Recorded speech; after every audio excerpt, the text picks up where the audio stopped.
So for today's video vlog nga mga sir ay umorder nga pala tayo ng pinaka-budget meal na high-end na Spider full face dual visor na helmet. So nabili natin ito sa ACA Motorcycle Trading. So kung bago pa lang kayo sa aking munting channel mga sir, huwag nyo sana kakalimutan na i-click yung subscribe button pati na rin yung notification bell para sa tuwing nag-upload tayo ay lagi kayong ma-notify at lagi kayong updated. At simulan na natin.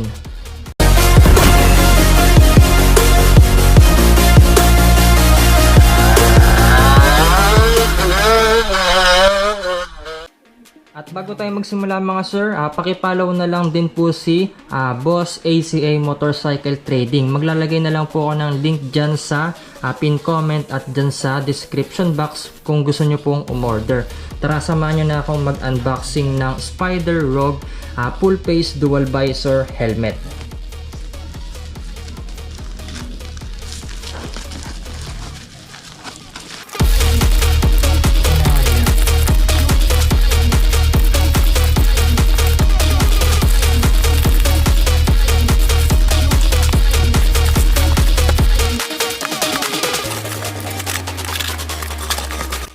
So kapag na-unboxing nyo na yung parcel dito mga sir, yung sa takip niya na bubble wrap, ganito yung bubungad sa inyo mga sir. So dito sa harap, meron po siyang nakalagay na Rogue, tapos meron din po siyang aggressive spoiler included, so may kasama na po yan. Tsaka may nakalagay dito na best in class visor, ayan, tapos may safe and compact din po siya. And then meron na rin po siyang pin lock prepared 7P. Tapos dito naman sa gilid, meron nakalagay na "We live for the ride". Tapos Spider dito mga sir. And then yung Spider Rogue na helmet. And then dito naman sa gilid, ayan, yung model ng helmet mga sir. Tapos may nakalagay dito na quote. And then dito naman sa gilid mga sir, ayan, may quote din dito. Tapos, bali medium pala yung in-order ko dun sa ACA Motorcycle Trading.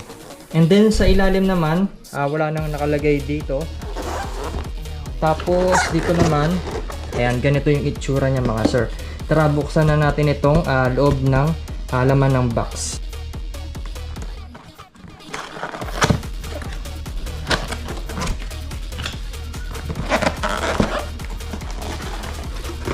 So pagkabukas natin mga sir, ayan, ito po yung binigay ni ACA Motorcycle Trading. So ipapa-vlog na rin to. So gagawa na lang ako ng hiwalay na vlog dito. So bali full face pala to, ito Masontec. Medium size po siya na black gray. Tapos ayan, full face din na motorcycle gloves. Bali black red naman tong isa. Ang style niya mga sir, parang nitro yung datingan niya. Ang ganda oh. So ilagay muna natin to sa gilid.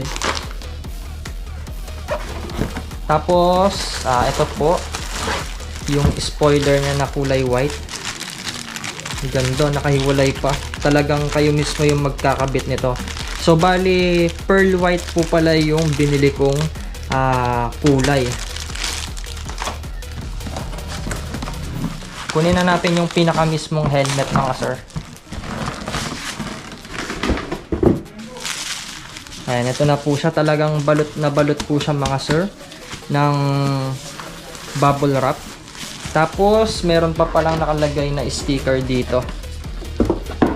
Ayan, so Team ACA Motorcycle Trading. Ayan, ito po yung sticker nila. Shoutout ACA Motorcycle Trading. Kung gusto nyo rin po palang maglabas ng mga motor, ayan, kung gusto nyo mag-cash, installment, pwede rin po silang bisitahin dito sa location nila mga sir. Idadrop ko na lang din dyan sa description box at pin comment. At ito nga mga sir, gupitin na natin itong bubble wrap para makita na natin yung pinaka style nung helmet dito.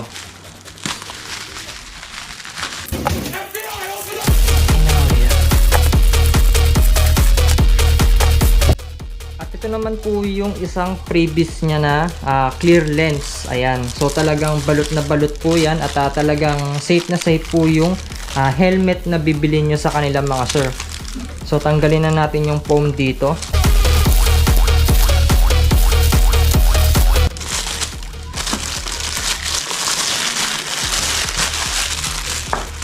Dito may nakalagay na Spider, yung brand niya, tapos Rogue. Ayan, pin lock prepared. Tsaka pwede nyo po palang install yung barcode dito mga sir. Ayan. And then meron din po pala siyang ECE R2205 ECE certified. And then removable and washable lining po siya mga sir. And then scratch resistant at saka polycarbonate na rin po itong lens niya. And then optical grade visor clarity. So kapag ka medyo malabo po yung mata ninyo, kung ano po yung nakikita ng mata ninyo, yun at yun pa rin po yung makikita ninyo mga sir. And then 100% UV 400 protection po siya.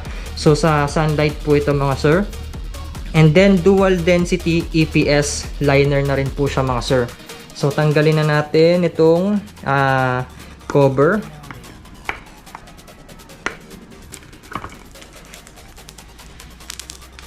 So ito po, napakaganda po ng clear lens niya mga sir.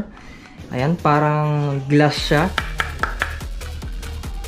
Ayan, hindi po siya madaling masira mga sir. Ayan, pe-flex po siya mga sir. Flexible po siya. Ayan. So tabi muna natin yan. And then ito naman po yung bag niya mga sir. May nakalagay po ditong Spider, bali kulay black po siya. And fan kasi ako ng Spider. Paalala ko lang mga sir, hindi po ito sponsored ng Spider pero Spider, baka naman. So buksan na natin siya sa bag. Tanggalin na natin siya dito. Yun oh, ganda ng kulay mga sir. Napakaangas. So bali size medium po pala yung binili natin. So kapag bibili po kayo ng helmet mga sir, kumuha po kayo ng medida. Tapos isukat nyo po yan sa pinakamalaking parte ng ulo ninyo. So dito nga mga sir, ito po yung tag nya. Ayan, tanggalin na rin po natin ito.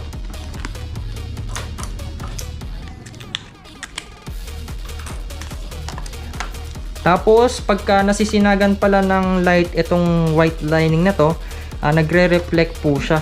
Ayan, ang ganda oh. Tapos ganyan po yung loob ng foam niya mga sir. So tanggalin natin itong strap niya. Ayan, ang ganda oh, ang bango. Ang angas mga sir. Talagang komportable yung ulo mo rito. At ganito naman yung itsura niya sa chin. Ayan. So pakita ko lang yung side. Talagang made sa plastic na matibay mga sir.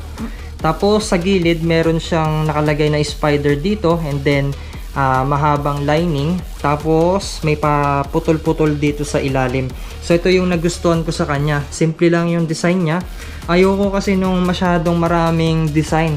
Parang ang pangit tignan para sa akin. Pero depende na lang din po yan sa trip ninyo mga sir. And then dito naman sa taas may nakalagay po dyan na model niya, yung Rogue. Tapos may design din po dito na paputol-putol. Ayan. So bali dito po pala natin ilalagay yung visor niya. So bali may tatlong butas po dyan. And then ito naman po yung likod. So ito po yung air ventilation niya. Ayan. So dito po papasok yung hangin mga sir. Tapos sa likod naman may nakalagay na Spider logo rito. And then yung model niya. Tapos may nakalagay na ECER 22-05, and then medium 580, and then yung may nakalagay pa rito na 1,550 grams. Ayan, meron din po siyang final QC3 pass, and then ICC sticker. Tapos dito naman po sa gilid, kung ano po yung nakalagay dito mga sir, ganun din po yung nasa gilid. Ayan. And then ito naman po yung smoke lens nya.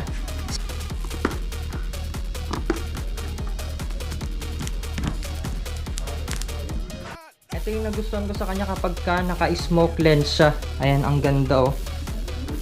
So bali hindi ko nagagamitin yung clear lens kasi maganda na tong smoke lens. So hindi naman po siya masyadong madilim.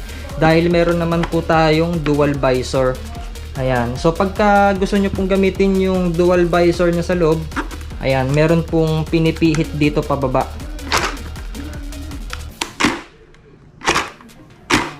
So tanggalin na rin natin yung nakalagay dito na plastic. Ayan, napakaangas mga sir, oh. Ayan, ito po yung nakalagay, Spider Dual Visor Technology. Tapos ito po pala, pwede nyo po palang ibabataas to.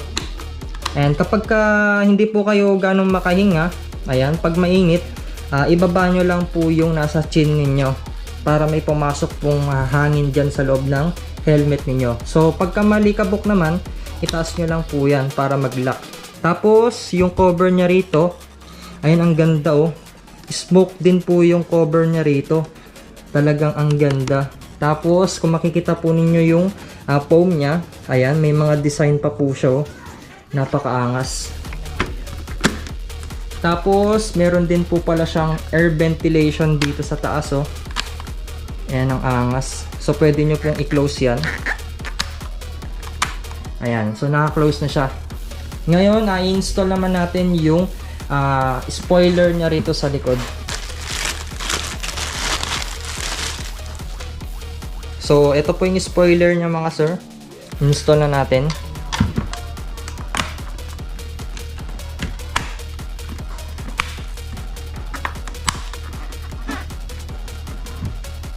Ganito naman na po yung itsura niya mga sir kapag may spoiler na. Ayan, ang angas, oh. Kaya po may ganito para yung sa hangin po mga sir. Ayan, pag ganyan kasi yan, eh. Ayan, pakita ko lang yung likod, tapos yung side niya. Bali dito mga sir, yung spoiler niya may 4 na butas dyan. Ayan, no, talagang pinag-aralan talaga at naka-design talaga siya dito sa may lining na to. Ayan, no, ang angas. Tapos meron din pala akong napansin dito mga sir. Ayan, so bali dito sa lens nya, meron pong 2 rubber na nakalagay dito. Ayan. So para sa pag po ito. Pagka halimbawa bumaba po kayo ng Baguio, ayan, kapag humihinga po kayo, meron pong pag, ayan. Tas hindi nyo po makikita rito. So bali, pwede nyo pong tanggalin yan mga sir para sa pag po ito. Para pagka huminga po tayo, hindi po nagmo-moist yung lens natin. Para na rin po sa safety po natin itong nakalagay po dito. Tapos kapag gusto nyo naman pong palitan ng lens mga sir, ayan, meron po kayong makikita dito sa gilid. Pwede nyo pong i-turn yan na pataas. Dapat sabay po yan, pati dito sa kabila. Ayan. Tapos, i-unlock nyo na po dito. And then, install na natin yung clear lens. Ayan. So, itaas nyo lang din po ito.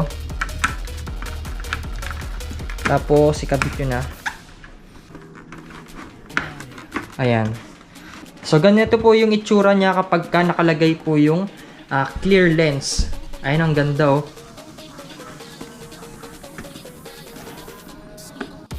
At bago tayo magtapos mga sir, i-installan din pala natin ng GX8 intercom itong Spider Rogue natin. So maraming salamat din pala sa sponsor natin na si G-Relec.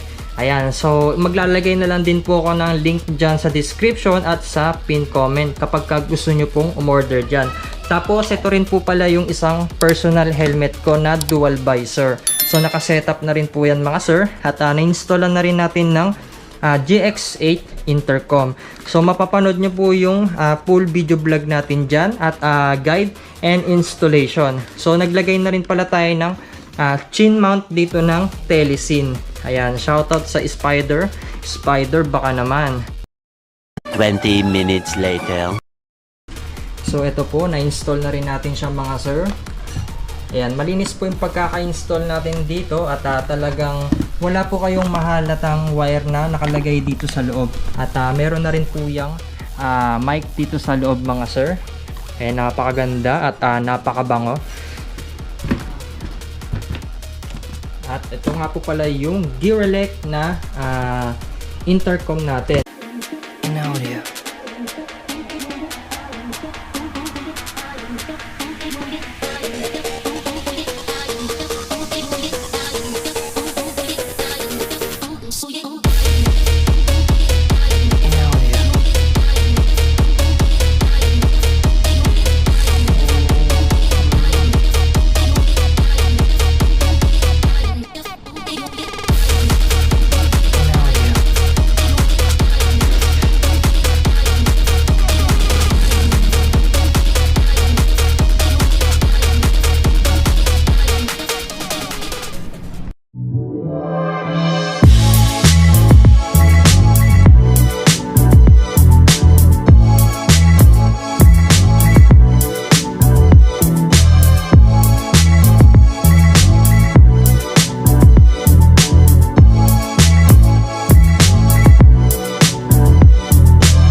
I'll go